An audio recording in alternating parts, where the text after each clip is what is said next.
Assalamualaikum warahmatullahi wabarakatuh. Alhamdulillah wassalatu wassalamu ala Rasulillah wa ala alihi wa sahbihi wa mawalah wa la hawla wa la quwwata illa billahi wa ba'd. Baik, kita lanjutkan kajian kita, masih membahas tafsir singkat dari juz Amma, dan kita masuk pada ayat 110 dan seterusnya. A'udzubillahi minasyaitonir rajim. Bismillahirrahmanirrahim. Wa aqimus salata wa atuz zakata wa ma tuqaddimu li anfusikum min khairin tajiduhu indallah. Innallaha bima ta'maluna basir. Wa qalu lan yadkhulal jannata illa man kana hudan aw nasara. Tilka amaniyuhum qul hatu burhanakum in kuntum shadiqin. Dan tegakkanlah salat, tunaikanlah zakat, dan segala kebaikan yang kamu kerjakan untuk dirimu, kamu akan mendapatkan pahalanya di sisi Allah. Sungguh Allah Maha melihat apa yang kalian kerjakan. Orang-orang Yahudi dan Nasrani berkata, tidak akan masuk surga kecuali Yahudi ataupun Nasrani. Itu hanya angan-angan mereka saja. Katakan kepada mereka, tunjukkan bukti kebenaranmu jika kalian orang-orang yang benar. Baik. Ma'asyiral muslimat yang dimuliakan Allah Subhanahu wa taala. Di dalam ayat ini kita masih bicara seputar kisah-kisah Bani Israel. Setelah Allah Subhanahu wa taala menjelaskan tentang semangatnya orang-orang Yahudi atau Nasrani untuk memurtadkan kita kembali, maka Allah Subhanahu wa taala memberikan dorongan kepada orang-orang yang beriman agar jangan mau mengikuti seruan mereka. Dengan cara apa? Dengan cara meningkatkan ibadah kita. Salah satunya adalah ayat ini, aqimus salata wa atu az-zakata.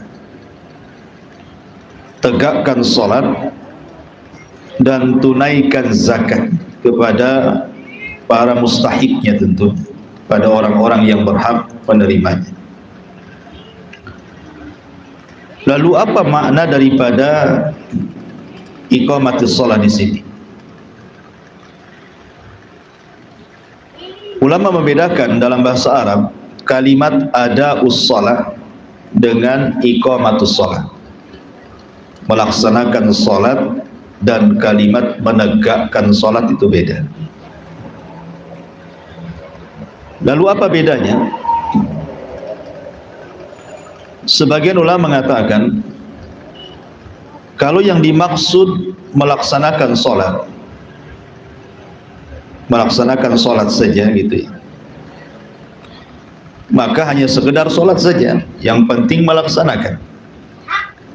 Terkadang ketika pelaksanaannya ya ada yang semangat, ada yang malas, ada yang khusyuk, ada yang tidak, ada yang mendatangkan wajib-wajibnya, rukun-rukunnya, sunnah-sunnahnya, ada pula yang tidak.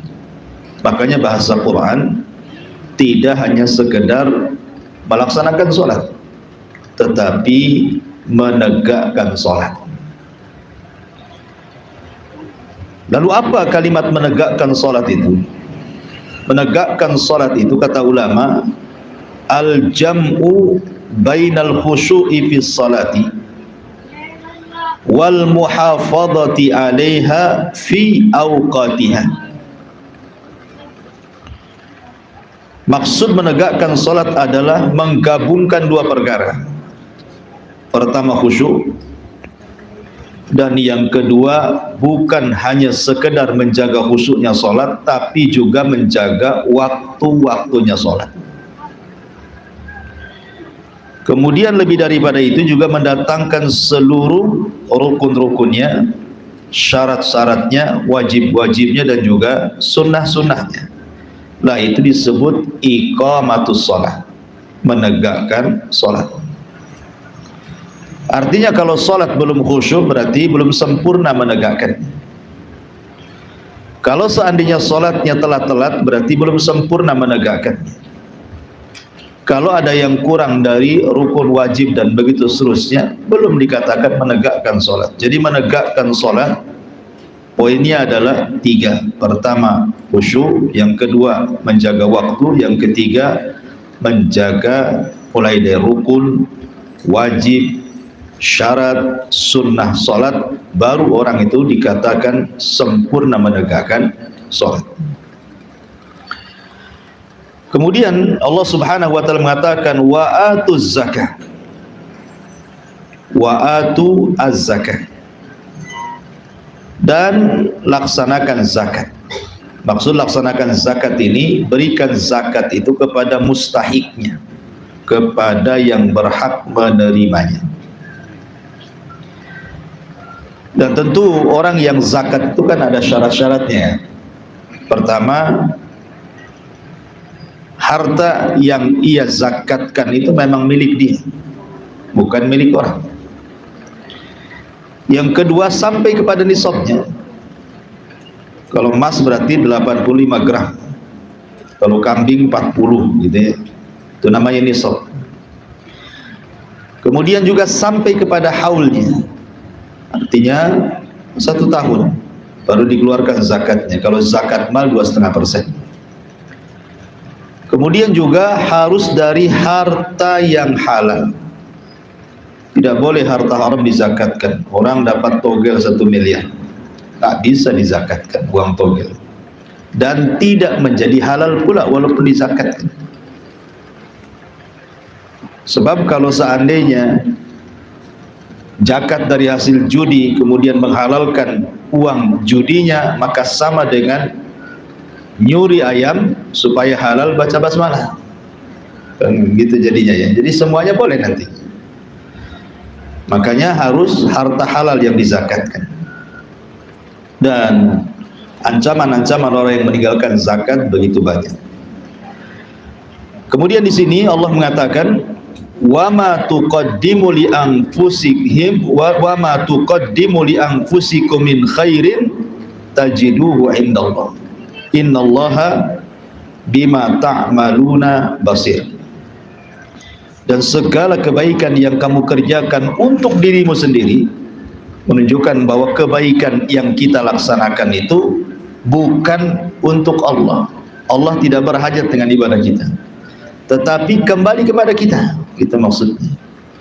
Kita sholat itu untuk kita, kita puasa ya untuk kita juga, kita zakat ya untuk kita. Kembali semua masalah itu kepada diri kita, karena Allah tidak berhajat dengan kita. Jadi kalau semua ibadah kembali kepada kita, ya berarti sudah lebih diperbaiki lagi, karena maslahatnya kembali kepada kita. Cuman di sini ada bahasa yang indah, adalah Allah mengatakan tajiduhu indallah. Maka apapun dari kebaikan yang kalian kerjakan untuk diri kalian sendiri, tajiduhu indallah, pasti ada pahala di dalamnya. Dari sini ada bantahan kepada orang-orang yang selalu memperolok-olok kebaikan karena sebuah kemaksiatan. Ada orang pakai jilbab tapi mulutnya masih gibah. Gibahnya nggak disalahkan, malah jilbabnya yang disalahkan. Kan begitu orang itu. Ngapain pakai jilbab kalau masih gibah? Loh, kok jilbab yang disalahkan? Jilbab dapat pahala nutup aurat, gibah dapat dosa, tinggal ditimbang lah, kan begitu. Jangan menyalahkan sebuah kebaikan karena sebuah maksiat. Salahkan maksiatnya, puji kebaikannya. masih mendingan dia gibah kan pakai jilbab daripada gibah tak pakai jilbab, pula kuadrat dosanya. Itu maksudnya ya. Harusnya kan mindset jadi balik gitu ngomongnya. Ini enggak, malah orang disuruh kuadrat dosanya. Daripada kamu pakai jilbab, gibah lagi, copot aja jilbabmu. Itu kan disuruh dosa 2 kali.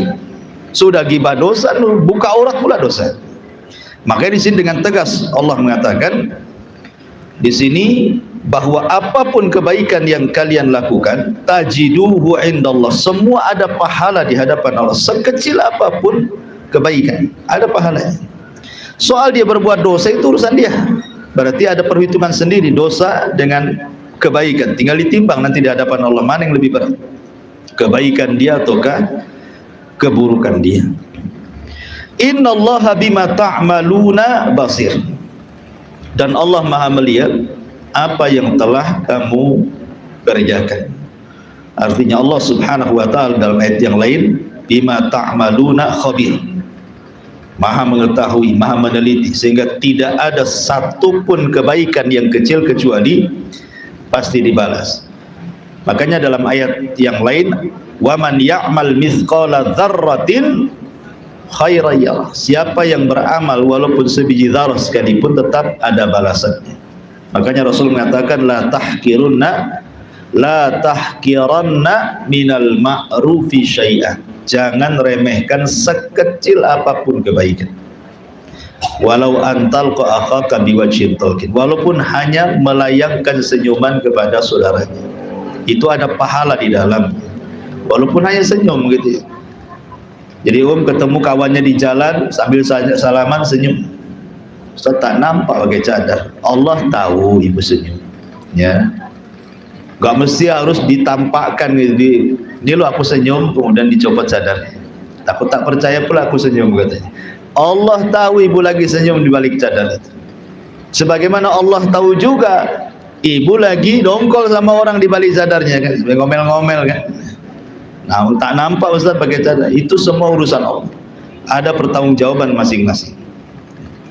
Baik, kemudian selanjutnya Allah mengatakan, apa Ustaz ada teman kalau mahal yang bawa mobil BS 1758 mau agak digeser karena ada yang menghalangi kayaknya. Oke. Iya, umahat yang punya mobil tolong. Yang halangi saja, yang nggak halangi nggak usah, nanti pulang lah. Baik. Allah mengatakan wa qalu la yadkhulal jannata illa man kana hudan aw nasara. Mereka berkata, maksudnya Yahudi dan Nasrani, tidak ada yang masuk surga kecuali Yahudi ataupun Nasrani. Jadi seolah-olah Yahudi punya surga sendiri, Nasrani punya surga sendiri, Islam punya surga sendiri, kotak-kotak surganya. Kemudian tilka amaniyu, itu semua angan-angan mereka. Qul hatu burhanakum, katakan dalil kalian, bukti kalian kalau kalian punya surga masing-masing, jika kalian orang-orang yang jujur dalam dakwahan kalian. Di sini ada kalimat hudan au nasara. Kenapa orang Yahudi disebut Yahudi? Kenapa pula orang Nasrani disebut Nasrani? Kalau kita melihat Al-Quran, Yahudi dan Nasrani itu diistilahkan dengan ahli kitab. Ahli kitab. Kenapa ahli kitab? Karena Yahudi dinisbatkan kepada Taurat yang diturunkan kepada Nabi Musa. Adapun Nasrani, mereka menisbatkan diri berpegang dengan Injil yang diturunkan kepada Isa. Makanya dua agama ini disebut ahli kitab. Lam yakunil ladina kafaru min ahlil kitab. Kalau disebut ahli kitab berarti cuma dua saja. Kalau tidak Yahudi, Nasrani. Kenapa dinasabkan kepada kalimat ahli kitab? Karena orang Yahudi mengklaim mereka berpegang kepada Taurat yang turun kepada Musa, dan Nasrani mengklaim berpegang kepada Injil yang diturunkan kepada Isa. Makanya Al-Quran menyebut dengan sebutan ahlu kitab, ahli kitab. Adapun sebutan Yahudi sendiri, Sebagian para ulama mengatakan sebutan Yahudi itu secara pecahan kalimat diambil, pertama ada empatnya, ada pendapat ulama, diambil dari hawada. Yahudi itu diambil dari hawada, artinya al-mawaddah, kecintaan. Karena menurut mereka, agama mereka itu dibangun di atas kasih sayang. Walaupun kenyataannya enggak juga, mereka membantai saudara-saudara kita di Palestina ini. Tak ada kasih sayang, yang ada justru kebengisan saja orang-orang Yahudi itu. Sepanjang sejarah tidak ada sejarah Yahudi itu yang putih, semua hitam. Gimana kemudian mereka menganggap bahwa mereka dibangun di atas kecintaan, diambil dari kata hawada. Kemudian yang kedua, ada juga Yahudi itu diambil dari kalimat tahawud. Tahawud itu artinya at-taubah, bertobat. Ketika Nabi Musa alaihi salatu wassalam memperingatkan Bani Israel, maka mereka mengatakan, inna hudna ilaika, kami tobat kepada engkau ya Allah. Sejak itulah Yahudi disebut Yahudi, ketika mereka mengatakan hudna di zaman Nabi Musa. Kemudian yang ketiga, Yahuda itu diambil dari yatahawud. Yatahawud itu yataharrak, artinya bergerak. Karena mereka kalau membaca Taurat, mereka bergerak lisannya bersama-sama, ya, makanya disebut Yahudi. Tetapi ada juga, dan ini yang banyak dikuatkan para ulama, bahwa disebut Yahudi itu diambil dari Yahuda ibnu Yakub. Jadi salah satu putra Yakub itu namanya Yahuda. Yakub itu kan punya putra berapa? 12, ya. Dari berapa wanita? Dari 4 wanita, 2 istri sahnya, kakak beradik, Rahil dan juga Lia. Kemudian 2 lagi budak keduanya, 1 budaknya Rahil dan 1 budaknya Lia. Maka lahirlah 12 putra Yakub.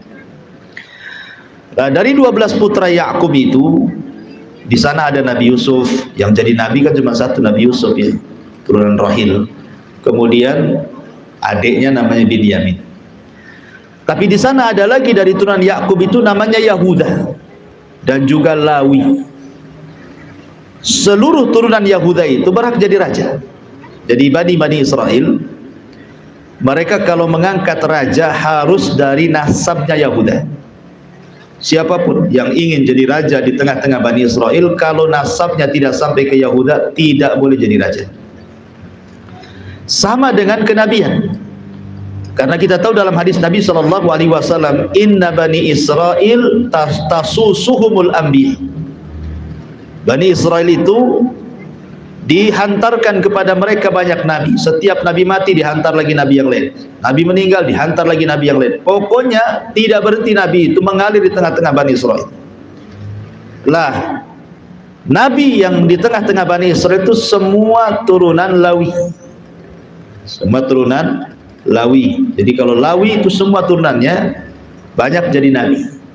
Jadi kalau nabi biasanya turunan Lawi, kalau raja biasanya turunan Yahuda. Makanya ketika di zaman Nabi Samuel kemudian didatangi oleh Bani Israel untuk dimintai seorang raja yang memimpin mereka untuk berperang melawan Amalek. Mereka mengatakan, aslana malikan nuqatil fi sabilillah. Ketika mereka berkata kepada Nabi mereka, datangkan untuk kami, pilihkan untuk kami seorang raja biar kami perang bersama dia melawan Amalek. Akhirnya dipilihkan oleh Samuel seorang raja namanya Talut. Ditolak, ya. Kenapa Talut ditolak? Karena bukan turunan Lawi, bukan pula turunan Yahuda. Ya, kalau turunan Lawi berarti nabi, turunan Yahuda berarti raja. Ini tidak dua-duanya. Justru dia turunan Binyamin. Binyamin ini saudaranya Nabi Yusuf, satu kandung. Maka mereka tolak. Sudah bukan turunan Lawi, sudah bukan turunan Yahuda, miskin lagi, ditolak.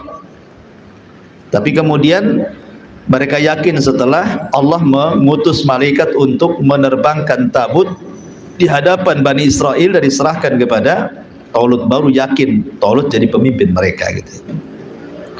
Syahidnya di sini bahwa Yahuda bin Ya'qub itulah turunannya yang akhirnya dinisbatkan kalimat Yahudi. Jadi Yahudi itu diambil dari Yahuda ibnu Ya'qub. Lalu gimana bisa kemudian jadi familiar? Bukankah putra Yakub banyak Bani Israel itu? Kenapa pula hari ini yang dikenal Yahudinya? Mau dia turunan Lawi tetap dikatakan Yahudi, mau turunan Yusuf tetap dikatakan Yahudi, mau turunan siapapun selain Yahuda putra Yakub semua dibilang Yahudi hari ini. Kok bisa gitu ya? Padahal tidak semua turunan Yahuda.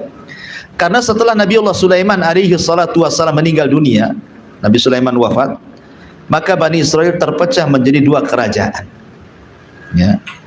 Ya, kerajaan yang di dalamnya ada Yerusalem itu dikuasai oleh keturunan Yahuda.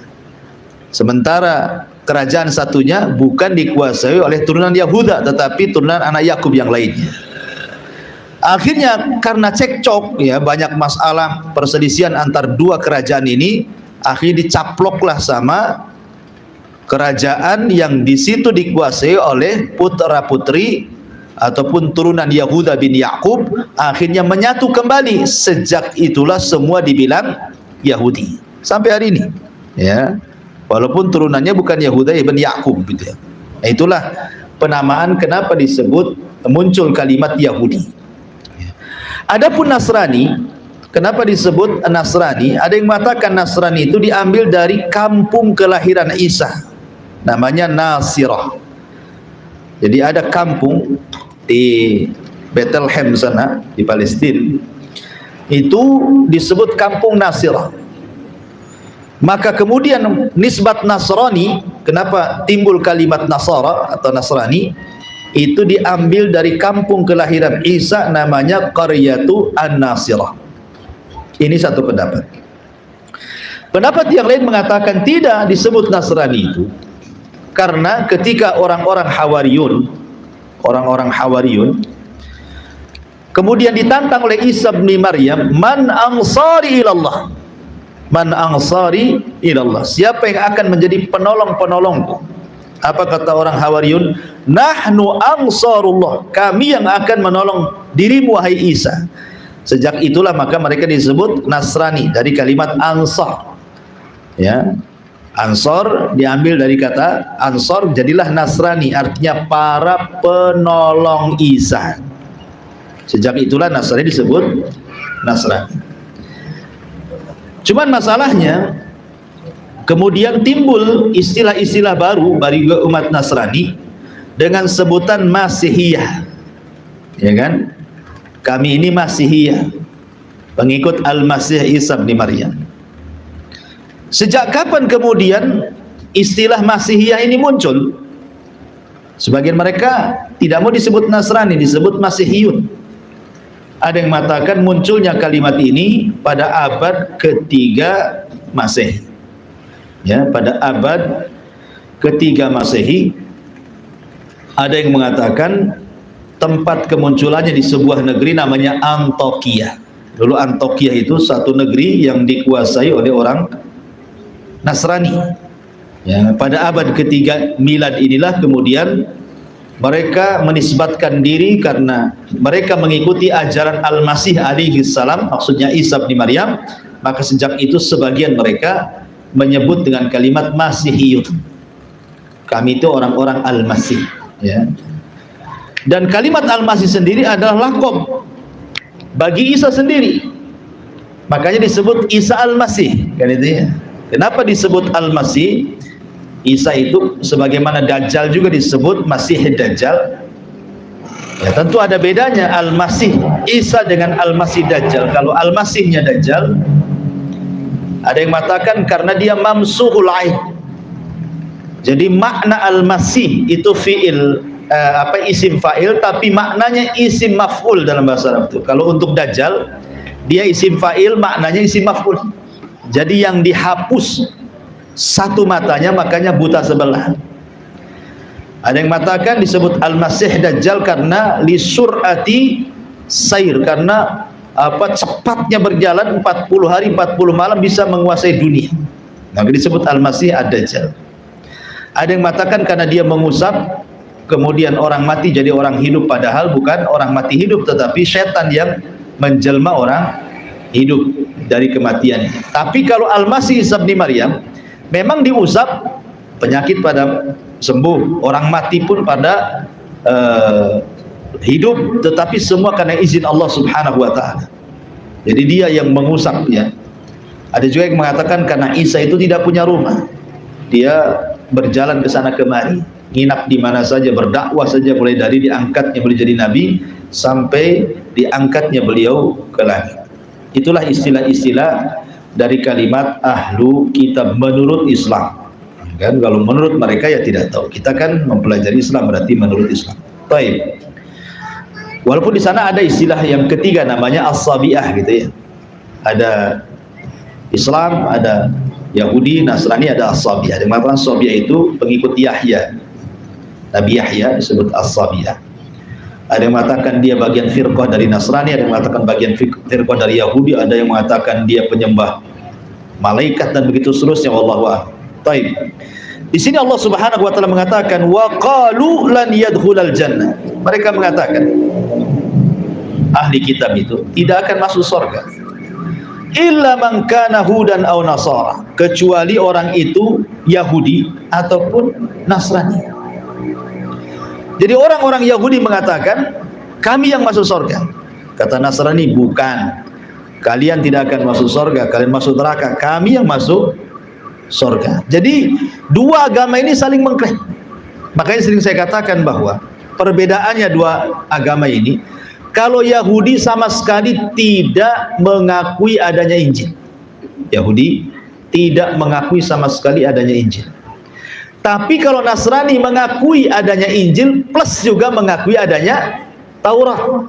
Makanya dalam agama Nasrani itu selalu berpegang dengan dua perjanjian. Kalau tidak perjanjian baru, perjanjian lama. Kalau tidak Injil ya Taurat. Jadi anehnya di situ. Jadi Nasrani mereka mengakui adanya Musa dan juga Taurat yang turun kepada Musa, bahkan dijadikan pegangan mereka. Tapi kalau Yahudi tidak. Yahudi sama sekali tidak mengakui Nasrani, apalagi Injilnya, apalagi Isanya jadi nabi. Makanya kemudian walaupun orang Nasrani mengakui adanya Taurat dan mereka pakai di tempat ibadah-ibadah mereka, tetap mereka mengkafirkan Yahudi. Alasannya apa? Karena Yahudi tidak mengakui kerasulan Isa dan turunnya kitab Injil kepada mereka. Jadi di mata orang Nasrani, Yahudi kafir. Di satu sisi mereka mengimani Taurat mereka, Tauratnya orang-orang Yahudi yang turun kepada Musa kan, tapi tetap mengkafirkan Yahudi.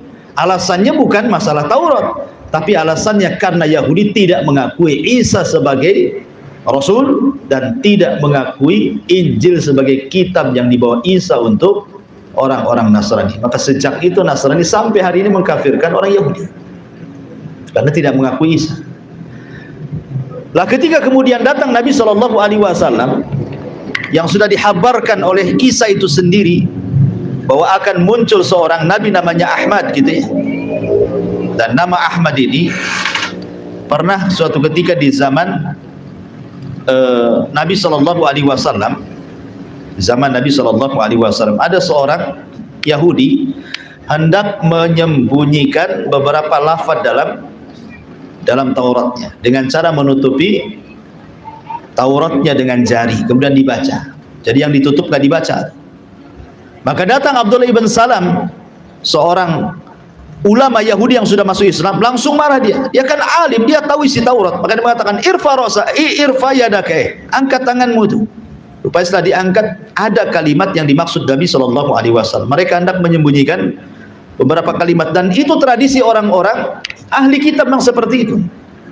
Yuharrifunal kalima'am mawadi'ih, mereka selalu merubah-rubah kalimat-kalimat dari tempat-tempatnya. Mereka berusaha menghapus kalimat Ahmad, kalimat Muhammad dan begitu seterusnya supaya tidak mengakui adanya kerasulan Nabi kita Muhammad SAW. Makanya mereka mengklaim bahwa kamilah yang masuk surga, kata Yahudi kami yang masuk surga. Dua-duanya saling mengklaim.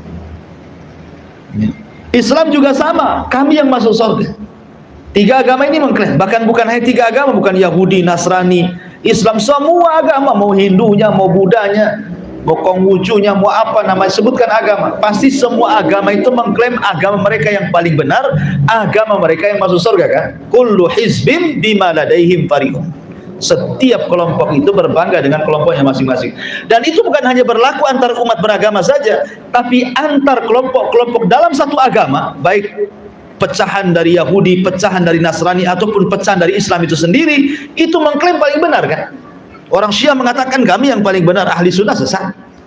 Kita mengatakan ahli sunnah, Syiah yang sesat, kita yang benar. Makanya ketika Nabi menyebutkan tentang 73 kelompok yang pecah di akhir zaman, Nabi SAW menyebutkan tentang boleh kalian mengklaim paling benar, tetapi buktinya mana? Boleh, silakan. Yahudi mengatakan surga milik kami, Nasrani mengatakan surga milik kami, Hindu mengatakan surga milik kami, Buddha mengatakan surga milik kami, ataupun agama yang lain mengatakan surga milik kami bukan milik kalian. Sekarang atau Islam juga mengatakan surga milik kami. Lalu siapa yang benar? Surga yang mana? Punya siapa surga itu? Yahudi kah, Nasrani kah? Maka Allah Subhanahu wa taala mengatakan yang benar adalah yang bisa mendatangkan bukti bahwa surga itu milik mereka. Jangan mengklaim saja. Mengklaim mudahlah. Siapapun orang mengklaim kan bisa. Itu tanah saya, paman. Itu mobil saya tuh yang tutup. Itu punya saya. Bisa aja mengklaim seperti ini. Ah, buktinya apa gitu maksudnya? Makanya di sini Allah mengatakan tilka amaniyuhum, itu kan angan-angan mereka seperti itu. Kalau memang mereka itu adalah berhak memiliki sorga, maka Allah mengatakan qul hatu burhanakum, mana buktinya, mana dalilnya bahwa sorga milik kalian itu, bahwa kalian paling benar sendiri wahai orang-orang Syiah, kami pula disesatkan. Mana buktinya? Tunjukkan, kita debatkan secara ilmiah bukti kalian dengan bukti kami. In kuntum shadiqin, kalau kalian memang jujur dalam pengklaiman bahwa surga itu milik kalian. Seperti orang Yahudi mengatakan apa? Walaupun kami harus masuk neraka paling lama 3 hari, paling maksimal 40 hari. Mereka mengatakan seperti itu. Minimalnya 3 hari, maksimalnya 40 hari katanya orang Yahudi. Alasannya apa? Mereka mengatakan karena 40 hari itu diambil dari dosa buyut mereka. Ketika Nabi Musa berangkat mengambil Taurat, 40 malam tiba-tiba mereka menyembah patung anak sapi. Berarti orang Yahudi mengatakan kalaupun kami harus masuk neraka paling lama itu 40 hari, selebihnya keluar, kalian hai orang Islam menggantikan kami katanya. Dan kalian akan selama-lamanya. Maka Rasul mengatakan kadzabtum, dusta kamu. Dusta kalian. Kemudian Rasul membacakan ayat, turun ayat, wa qalu lan tamassanan nar illa ayyama ma'dudah. Ya. Mereka mengatakan bahwa kami tidak tersentuh api neraka kecuali beberapa hari saja. Qul hatu burhanakum in kuntum shadiqin. Datangkan bukti kalian kalau kalian masuk neraka itu sebentar. Sebab ketika orang-orang Yahudi merasa paling tinggi derajat manusia di permukaan bumi dengan mereka mengatakan nahnu abnaullah, kami itu anak-anak Allah, nahnu khiratullah, kami orang-orang pilihan Allah, maka Allah bantah, qul falimatu adzibukumullah, qul falima yu'adzibuhumullahu bidzunubihim. Katakan kepada mereka, kalau kalian anak-anak Allah, orang-orang pilihan Allah, kenapa Allah azab kalian? Loh, bukankah anak Allah tak mungkin diazab lah? Orang pilihan Allah masa diazab? Kenapa diazab? Lihat kisah-kisah Bani Israel yang tinggal di pinggiran laut hari Sabtu, yang tidak boleh melanggar di hari Sabtu, mereka melanggar, akhirnya jadi kerak kan itu ya. Ketika mereka kemudian menyembah patung anak sapi, akhirnya diazab, disuruh bunuh-bunuhan. Kalau tidak, bukit Tur menimpa mereka di atas kepalanya. Atau ketika bercerita tentang orang-orang yang minta wajah Allah diperlihatkan kepada mereka, tiba-tiba datang petir, akhirnya membunuh mereka semuanya. Nah, kalau kalian anak Allah, orang pilihan Allah, orang dicintai Allah, kenapa Allah azab? Harusnya orang dicintai tidak diazab lah. Kayak kita punya anak dicintai, senang sama anak kita, nggak mungkinlah kita tampar dia. Ini sayang, yang nampar dia kita dendam gitu. Harusnya kan seperti itu. Makanya di sini Allah mengatakan kul hatu burhanakum, katakan mana bukti kalian in kuntum shadiqin, kalau kalian termasuk orang-orang yang jujur. Wallahu alam, saya kira 2 ayat saja. Baik, sebelum saya tutup, silakan.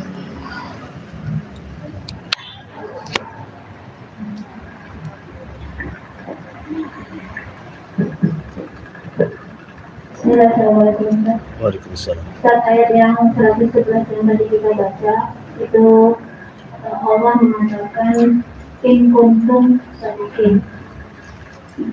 Tunjukkanlah bukti karena kebenaran kalian jika kalian itu adalah orang yang benar.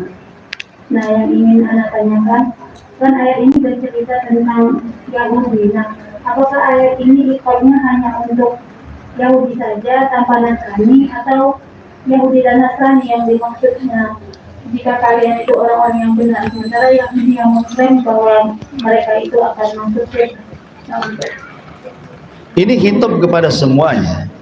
Ini hitop kepada semuanya. Bukan Yahudi, bukan Nasrani, tapi semua agama yang mengklaim kalau mereka itu termasuk penduduk surga, yang lain penduduk neraka. Bukan hanya semua agama, termasuk firqah-firqah dalam Islam. Seperti Khawarij, menganggap kita kafir, mereka saja yang mukmin. Seolah-olah mereka mengatakan kami loh ahli surga, kalian ahli neraka. Karena orang kafir pantasnya di neraka. Cuman mereka tidak membahasakan seperti itu. Mereka membahasakan kami muslim, kalian kafir, makanya wajib diperangi. Sama dengan mengatakan kami ahli surga, kalian ahli neraka, kan gitu. Ataupun Jahmiyah atau Qadariyah atau Murji'ah atau firqah-firqah yang ma'ruf dalam kesesatannya, itu pun masuk dalam ayat ini. Karena Quran itu ibrah itu bukan karena khususnya sebuah pembahasan, khususnya sebuah asbab nuzul, tetapi umum per kalimat yang kemudian diambil ibrah dan pelajaran. Ayat ini ambil secara umum, ya termasuk semuanya.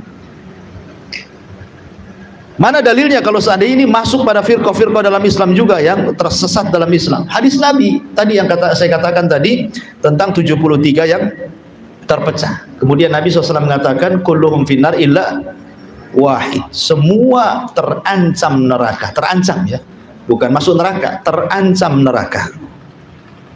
Artinya bisa masuk neraka, bisa tidak, gitu maksudnya kalimat terancam. Terancam neraka. Seperti orang berzina kan terancam neraka. Tapi apakah kemudian dia masuk neraka? Lihat nanti pahalanya lebih berat atau lebih ringan, kan itu. Kecuali satu. Kalau seandainya hadis ini titik sampai di sini, Bu, maka semua akan mengklaim yang satu itu. Kalau seandainya hadis ini titik sampai di sini, semua masuk neraka kecuali satu, titik. Wah, mungkin semua firqah mengatakan kami yang satu, kan? Tetapi Nabi SAW tidak hendak membingungkan manusia. Kalau kalian merasa yang satu itu, mana bukti kalian? Bagaimana cara barometernya bahwa si fulan itu yang satu? Hadis selanjutnya, ma'ana al-yawma wa ashabi. Yang satu itu adalah orang-orang yang mengikuti aku pada zamanku dan seluruh para sahabatku. Baru di sini ada faisal, ada pemisah antara yang satu dengan yang 72 yang terancam neraka itu. Ya, di sinilah pemisahnya. Kalau dia mengikuti Rasul dan juga para sahabatnya, maknanya kembali kepada Islam yang murni, itulah yang satu. Kalau mereka sudah menyelisih Nabi, menyelisih para sahabatnya, kesepakatan mereka, berarti inilah yang terancam 72 tuh. Ini juga masuk sama dengan ayat ini, ya, bahwa mana Yahudi mengatakan bahwa kami kafir, kalian mukmin, kami masuk neraka, kalian masuk surga. Nasrani mengatakan kamu Islam, kafir. Ya, orang Nasrani kan mengkafirkan kita, nggak mengakui kerasulan Muhammad. Makanya kita kafirkan juga, sebagaimana Nasrani mengkafirkan Yahudi, kita pun kafirkan Nasrani, karena alasannya sama. Alasan Nasrani mengkafirkan Yahudi apa? Karena Yahudi tidak mengakui Isa, kan? Alasan kita mengkafirkan Nasrani karena Nasrani tidak mengakui Nabi kita. Apa bedanya? Kalian mengkafirkan Yahudi gara-gara Yahudi tidak mengakui Nabi kalian. Tiba-tiba ketika kami punya Nabi, kalian tidak mengakui pula Nabi kami. Kafir juga kalian jadinya. Estafet jadinya. Tapi kita hanya mengkafirkan yang dikafirkan Allah dan Rasulnya saja. Tidak boleh lebih daripada itu. Jadi ibrah ayat ini diumumi lafzi karena umumnya lafaz. Wallahu a'lam.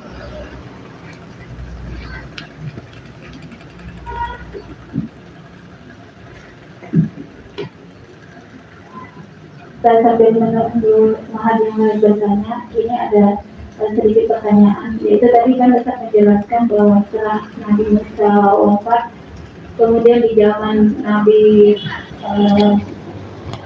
Samuel itu mereka para kaum Yahudi meminta agar ditunjuk seorang raja, makanya raja yang dipilih oleh Allah saat itu adalah Talut yang dari keturunan Benyamin. Nah, untuk membuktikan bahwa si Talut ini berhak untuk menjadi raja, maka didatangkanlah tabut kepada Talut. Nah, yang ingin ditanyakan, tabut itu isinya sebetulnya apa, Ustaz? Apakah perlengkapan Musa dan Harun atau hanya sekadar kotak biasa aja gitu? Alhamdulillah, tabut itu adalah kotak isi serpihan Taurat. Jadi ketika Nabi Musa alaihi salatu wassalam 40 hari mengambil Taurat di Bukit Saina, kemudian pulang kembali ke tanah perjanjian, rupanya separuh lebih Bani Israel sudah menyembah patung anak sapi. Marah Musa. Masa 40 hari ditinggal sudah murtad gitu bahasa. Akhirnya dibantinglah Taurat, papan itu, berkecailah sebagian Taurat itu, pecah kemana-mana serpihan-serpihannya itu. Itulah awal sesatnya Bani Israel dari sini. Tauratnya pecah, ya. Lah serpihan-serpihannya itu kemudian dikumpulkan, sudah tidak beraturan lagi. Di situ ada Taurat, tulisan-tulisan Tauratnya yang keluar dari papan aslinya, kemudian diletakkan di sebuah kotak. Itulah yang disebut dengan tabut. Awalnya tabut itu isinya adalah serpihan-serpihan Taurat yang tercecer akibat papannya dibanting Nabi Musa gara-gara marah, ya. 40 hari ditinggal sudah menyembah patung anak sapi. Kemudian kotak itu menjadi sebuah kotak berkah, di mana Bani Israel kalau perang bawa kotak itu pasti menang, ya. Sama di zaman Nabi itu kan, kepercayaan kaum muslimin kalau Khalid yang menjadi pemimpin gak pernah kalah. Makanya di zaman Umar, supaya orang jangan bertawakal kepada Khalid, dipecat Khalid oleh Umar, diganti Abu Ubaidah bin Jarrah, supaya jangan mengkultuskan Khalid gitu ya. Seolah-olah kalau Khalid yang jadi panglima menang, kalau bukan Khalid nanti ngedon orang. Oleh Umar diberhentikan, ganti Abu Ubaidah. Jadi keyakinan Bani Israel itu gitu. Jadi kalau perang bawa kotak, dan kalau perang itu kotaknya ditaruh depan, itu selalu menang. Lah ketika kemudian Bani Israel dijajah oleh orang-orang Amalika, akhirnya perempuannya ditawan, anak-anaknya jadi budak, laki-lakinya dibantai, sebagiannya kemudian mencari suaka keluar. Disitulah dicuri kotak itu. Kotak itu dicuri oleh Jalut, kemudian diletakkan di tempat peribadatan. Orang-orang itu diletak di bawah, di atasnya berhala mereka, tabutnya ditaruh di bawah berhala. Kemudian ketika Nabi Samuel diminta untuk supaya didatangkan satu raja memimpin mereka, maka akhirnya Samuel memilihkan Talut, karena Talut bukan turunan Lawi, bukan turunan Benyamin, ditolak. Tetapi Allah Subhanahu wa taala berikan, sebenarnya Allah sudah jelaskan 3 keutamaan Talut kan, yang tidak ada kepada Bani Israel. Pertama, dia orang pilihan Allah. Innallaha astafahu, Allah memilihnya. Itu sudah cukup. Kalau Allah memilihnya pasti beres gitu ya. Kalau manusia yang memilihnya nggak akan beres. Pertama saja milih presiden, dukung si fulan. Dan jadi presiden, naikkan BBM, turunkan si fulan. Namanya aja kita yang milih, ya harus terimalah konsekuensinya. Tapi kalau Allah yang milih kan, Allah tahu kemaslahatan hambanya. Yang kedua, dilebihkan dari kecerdasannya. Bastah ada 2, fil jismi wal ilmi. Kelebihannya di ilmu pengetahuan dan di fisiknya. Makanya para ulama dari ayat ini mengatakan hendaklah seorang pemimpin harus punya 4 perkara. Ya, pertama, pengetahuan luas. Yang kedua, fisik yang sehat. Sehat fisiknya, kuat gitu ya. Baik jasad ataupun hatinya harus kuat juga. Sebab kalau fisiknya kuat, hatinya tidak kuat, nanti ngadepin masalah ngedon, dia nggak mau dihadapi, lari nanti. Jadi kuat juga hatinya, fisiknya, hatinya kuat ya. Kemudian juga harus